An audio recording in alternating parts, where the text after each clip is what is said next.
Yahweh kumam, ozali nzambe Yahweh kumam, kumama Yahweh Yahweh, na yembeli yo Yahweh Yahweh kumama nkolo nanga, na komisi yo masiya Yahweh kumama nkolo Yeswe kumam, ozali nzambe Yahweh kumam, na yembeli yo Yahweh kumama, ozali. Oui, bien-aimés dans le Seigneur, c'est l'heure de la prière et c'est l'heure de notre émission.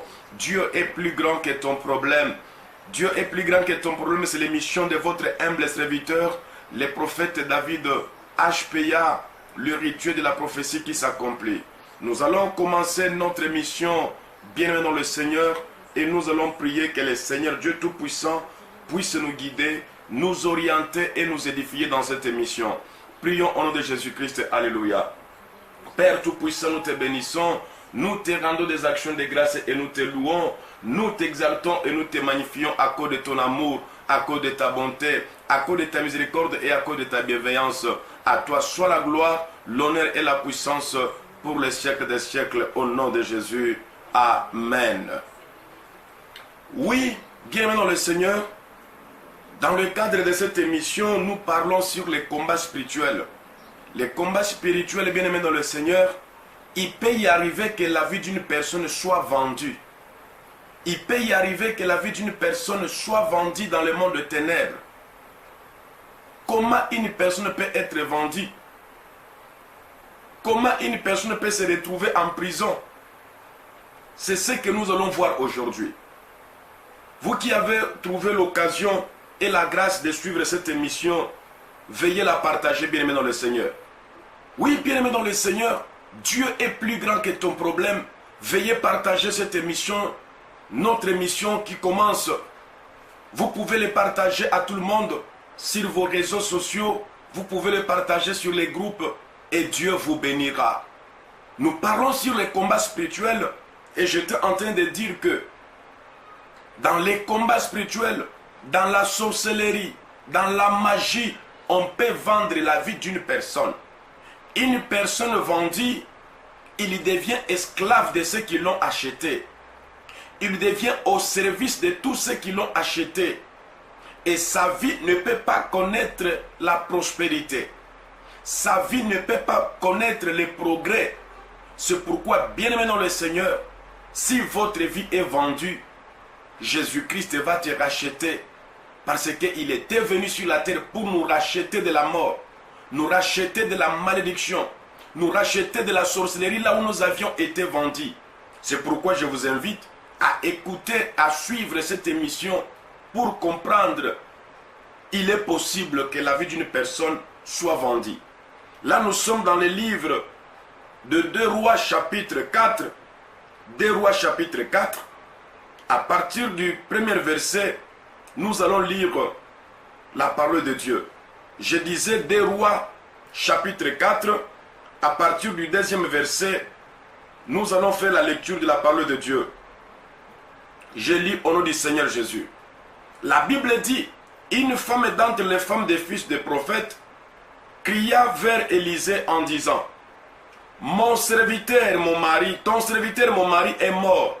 Et tu sais que ton serviteur craignait Yahweh.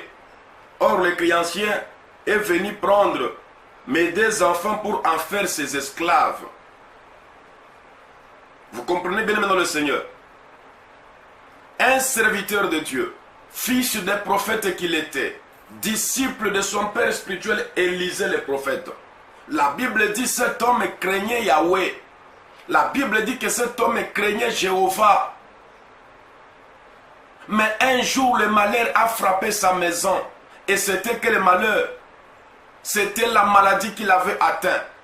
Cet homme atteint de maladie n'a pas les moyens d'aller se faire soigner. Ne trouva pas de quoi prendre des traitements ou des produits pour se soigner. Bien-aimé dans le Seigneur, cet homme de Dieu ici était parti emprunter de l'argent. Il était parti s'endetter. Et il s'est dit que si il retrouve la force, si il reprend ses activités, il allait payer la dette. Il allait payer cette dette-là. Mais la Bible dit que la maladie dont il était atteint l'a amené jusqu'à la mort. Cet homme est mort. Il a laissé une veuve.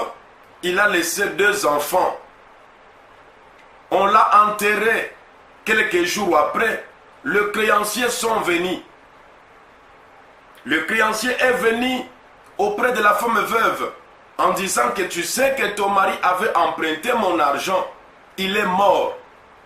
Selon la convention, selon ce qu'il avait signé, s'il n'arrivait pas à rembourser mon argent, ses enfants deviendraient mes esclaves ou lui-même allait devenir mon esclave. Comme lui, il est mort, je suis prendre tes enfants pour en faire des esclaves. Regardez comment la vie des 2 enfants a été vendue. Le père a vendu la vie de ses enfants. Il n'était pas sorcier, mais à cause de la souffrance, à cause de la pauvreté, à cause de la maladie, beaucoup de membres de famille sont partis dans des maisons occultes. Parce qu'une maladie est arrivée dans la maison, vous êtes parti voir un féticheur, vous êtes parti voir un guérisseur.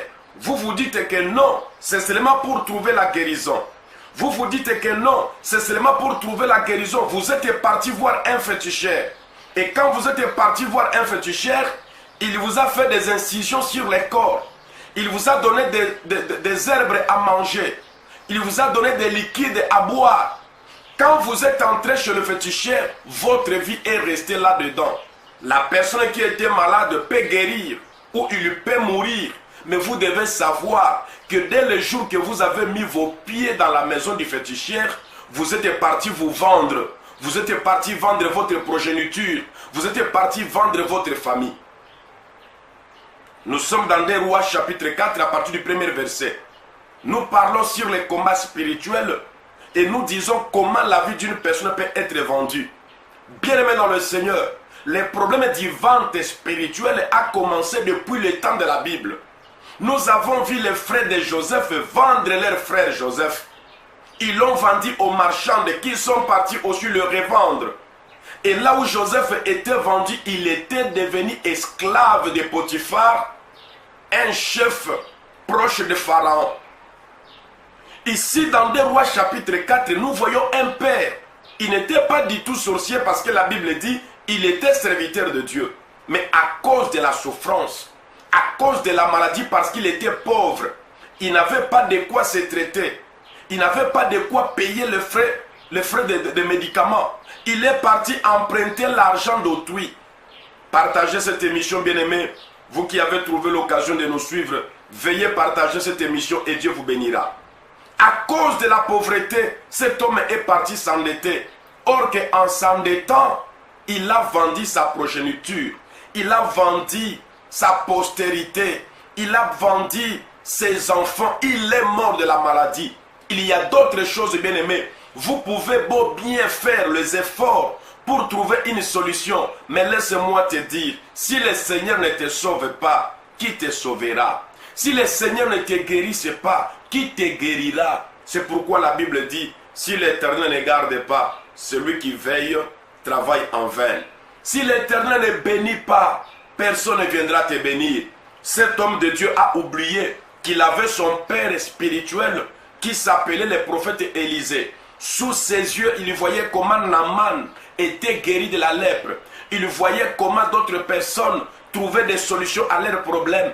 Quand un enfant de Dieu commence à chercher les solutions ailleurs, tu commences à chercher des solutions auprès des parents, tu pars au cimetière, tu cherches des solutions auprès des féticheurs, auprès des marabouts, dans des sciences occultes, tu fais rassembler les gens pour faire des réunions, résoudre ton problème. Sache que tu es en train de vendre ta vie. Celui qui est capable de résoudre tous les problèmes de ta vie, c'est Jésus-Christ de Nazareth. Vous pouvez nous écrire sur WhatsApp 00242 06 610 1037 00242 06 610 1037. Vous pouvez nous écrire, vous pouvez nous appeler après cette émission. Nous allons prier pour vous. Et là où votre vie était vendue, je suis venu vous dire, Jésus-Christ n'est pas venu sur la terre pour faire du commerce. Jésus-Christ n'était pas venu sur la terre pour faire la politique, mais Jésus-Christ est venu sur la terre pour sauver ton âme, pour te racheter du péché, pour te racheter de là où tu étais vendu dans le monde des ténèbres. Ton père t'a vendu, tes frères t'ont vendu, ta mère t'a vendu, ta femme peut te vendre, ton mari peut te vendre. Nous avions vu Dalila vendre son mari, Samson. Donc, chaque membre de la famille, s'il est attiré par la richesse de ce monde, s'il est attiré par le mauvais cœur, il peut vendre un autre membre de famille. Mais moi, je suis venu te dire, Jésus-Christ a apparu afin de détruire les œuvres des ténèbres et racheter ta vie de la mort. Racheter ta vie de la pauvreté, racheter ta vie du péché et racheter ta vie entre les mains du diable. Le père de ces deux enfants, dans 2 Rois chapitre 4, la Bible dit, il n'était pas pour lui sorcier, il n'était pas féticheur, il n'avait pas un mauvais cœur. Mais quand la souffrance lui est arrivée, il a perdu la maîtrise, il a perdu la foi en Jésus, il a perdu la foi en son Dieu et en son prophète. Bien-aimés dans le Seigneur, nous traversons des moments difficiles. Mais la parole de Dieu est en train de s'accomplir. Je suis étonné de ce que les enfants de Dieu se livrent à n'importe quel vent. Si vous voyez des faux prophètes sortir, bénissez l'Éternel parce que ces choses qui arrivent aujourd'hui, des faux prophètes, nous les avons dénoncés. Dieu commence à les dévoiler. Dieu commence à les ridiculiser, ce qui est bien.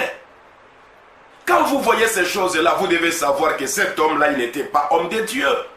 Cet homme-là, il n'était pas serviteur de Dieu. Il était un serviteur du diable. C'est un faux prophète que l'Éternel Dieu des armées est en train de dévoiler. La Bible dit, les faux prophètes viendront. Ils sont déjà au milieu de vous. Vous les connaîtrez par leurs fruits. Des mensonges, des montages, des sorcelleries, des cupidités d'argent. Ils font toutes sortes de miracles dans le but d'obtenir la richesse. Ils font toutes sortes de miracles dans le but d'attirer une grande foule afin de les soutirer l'argent. Malheureusement, nous qui servons l'Éternel, nous sommes victimes de ce que les faux prophètes font parce que vous les prêtez beaucoup plus d'attention puisqu'ils brillent. Or, la Bible dit que tout ce qui brille n'est pas l'or. Retournons à l'Éternel. Revenez à Jésus. Et le diable est en train de faire toutes ces choses pour semer la méfiance des enfants de Dieu vis-à-vis des vrais prophètes, vis-à-vis des vrais serviteurs de Dieu. Quand vous avez vu des faux miracles auprès des faux prophètes, ce ne sont pas des serviteurs de Dieu, ce sont des faux prophètes tout simplement. Il est vrai que Dieu opère le miracle. Dans mes émissions, je vous ai déjà montré comment Dieu a ressuscité un mort. Je n'avais pas préparé la presse, je n'avais pas préparé une caméra. C'était seulement les enfants de l'église qui avaient pris des photos. Et ce sont ces photos-là qu'on a reconstituées pour faire un montage, vous montrant comment Dieu est capable de ressusciter un mort. Dans mes émissions, vous avez vu comment Dieu a fait marcher les boités. Et qui sont vivants jusqu'à aujourd'hui, qui ne sont jamais revenus boiter et qui ont repris leur travail normalement. Dieu est capable d'opérer n'importe quel miracle. Mais vous devez savoir, celui qui opère ces miracles, il opère ça avec quelle puissance? Au nom de qui? Il peut citer le nom de Dieu. Il peut proclamer un miracle au nom de Jésus. Mais ce n'est pas Jésus qui opère. C'est pourquoi la Bible dit au dernier jour, le Seigneur leur dira, retirez-vous de moi, serviteurs d'iniquité, je ne vous ai jamais connu. Oh Seigneur, n'avons-nous pas opéré le miracle à ton nom? Le Seigneur leur dira, oui, vous avez opéré le miracle, mais je ne vous ai jamais connu. Le diable est en train de semer la méfiance dans le cœur des enfants de Dieu pour ne pas se confier aux hommes de Dieu. Or que la Bible dit, dans 2 Chroniques chapitre 20 verset 20, confiez-vous à l'Éternel votre Dieu, vous serez affermis. Confiez-vous en ses serviteurs les prophètes, vous réussirez. Mon frère, ma soeur, moi, tel que je suis là, c'est ta réussite qui me préoccupe et l'avancement de l'œuvre de Dieu. Je me préoccupe de ta réussite et je me préoccupe de l'avancement des lèvres de Dieu. Que la sémence de Dieu puisse croître dans ton cœur. Que la foi soit stable dans ta vie. Que tu puisses avoir l'assurance du salut pour que le jour que Jésus-Christ reviendra sur la terre, tu sois sauvé et que tu entres dans le royaume des cieux. Aujourd'hui, les enfants de Dieu, vous courez que derrière les faux prophètes, vous courez derrière ceux qui vous mentent, ceux qui vous trompent. Mais quand vous écoutez l'évangile de la vérité, quand vous croisez un serviteur de Dieu qui dénonce le mal, qui dénonce le péché, là vous voulez me zapper, non? Vous voulez zapper, vous voulez passer pour vous. Que Dieu bénisse les fidèles serviteurs et servantes de Dieu, qui restent encore dans la parole de Dieu, et qu'il vous bénisse, vous les enfants de Dieu, qui faisons encore confiance aux vrais serviteurs de Dieu. Oui, prie. Même comme tu es en train de me suivre, tu peux prier pour que Dieu puisse te convaincre si je suis vrai ou je suis faux. C'est parce que vous ne voulez plus prier. Vous vous êtes éloigné du dialogue. Vous vous êtes éloigné de l'affection, de la communion avec le Seigneur, avec le Saint-Esprit. Comment Dieu va vous révéler si je suis vrai, si je suis faux? Voyez un serviteur de Dieu qui travaillait à côté d'un serviteur puissant et miraculeux comme le prophète Élisée de la Bible. La Bible dit que ce serviteur-là, quand tu l'es tombé malade, au lieu d'aller tomber au pied de son père spirituel, le prophète Élisée, lui, il est parti emprunter de l'argent pour se faire soigner. Il emprunte de l'argent pour se faire soigner, mais il n'a pas survécu. Il est mort. Et l'argent qu'il avait emprunté a causé du tort à ses enfants. Les créanciers sont venus pour réclamer les enfants et en faire des esclaves. C'est pourquoi je suis en train d'expliquer. Regardez comment la vie d'une personne peut être vendue.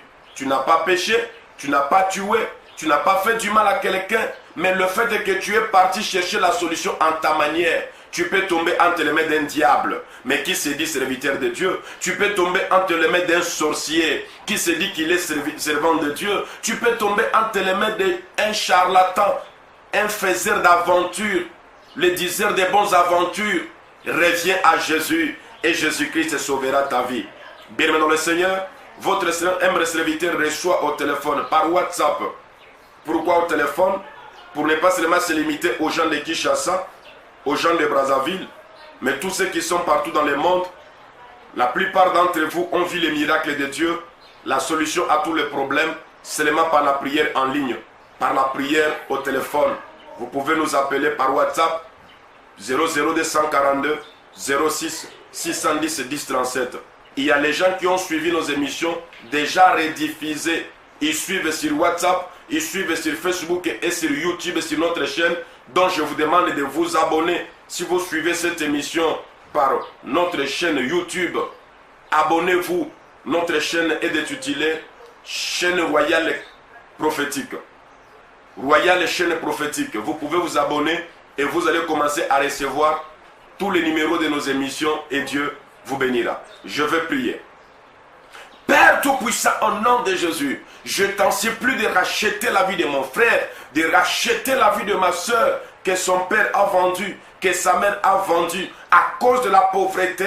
Beaucoup ont vendu leur vie pour chercher le travail. Beaucoup se sont vendus dans des maisons occultes pour trouver des enfants. Beaucoup sont partis auprès des féticheurs et leur vie a été vendue. Ils sont devenus esclaves du diable. Je t'en supplie, Jésus, par l'œuvre salvatrice de la croix, tu es mort pour des pécheurs. Rachète la vie de mon frère, rachète la vie de ma soeur, rachète la vie de tous les enfants de Dieu et les serviteurs de Dieu qui sont au bout des chaos, qui sont prêts d'aller adhérer dans le monde des ténèbres, qui sont prêts d'aller adhérer dans des sciences occultes. Ramène-le sur le bon chemin et bénis tous tes enfants. Je maudis la pauvreté qui amène les enfants de Dieu à la séduction. Je maudis la souffrance qui séduit les enfants de Dieu. Je t'en supplie, Père éternel, par cette courte prière, montre à mes frères que tu es plus grand que leurs problèmes. Montre à mes soeurs que tu es plus grand que leurs problèmes. Car c'est ce que tu m'as révélé, que tu es plus grand que les problèmes du monde. Celui qui te fait confiance trouve la solution. Celui qui te fait confiance trouve la paix dans son cœur. Celui qui te fait confiance reçois son miracle. Je déclare au nom de Jésus, reçois ton miracle mon frère, reçois ton miracle ma sœur, reçois la solution quel que soit ton problème, car mon Dieu est plus grand que ton problème. Amen, amen, amen. C'était votre humble serviteur, le prophète David HPA, l'héritier de la prophétie qui s'accomplit. Que Dieu vous bénisse. Ne manquez pas de nous appeler sur ce numéro qui est en bas de votre vidéo. Ne manquez pas de nous consulter sur WhatsApp, sur Facebook, sur YouTube. Nous sommes disponibles. Jeûner ensemble avec vous, vous enseigner, vous aider à mieux servir l'Éternel. Et je vous donnerai des signes. Si vous me consultez en privé, je vous donnerai même des signes par lesquels vous pouvez connaître des faux serviteurs de Dieu et des vrais serviteurs de Dieu. Même si tu le regardes sur vidéo, je peux te donner des signes. Quand tu le regardes, ce qu'il fait, ce qu'il dit, ce qu'il agit, je te dirai voilà les signes qui montrent qu'il est vrai, voilà les signes qui montrent qu'il est faux. Que Dieu vous bénisse.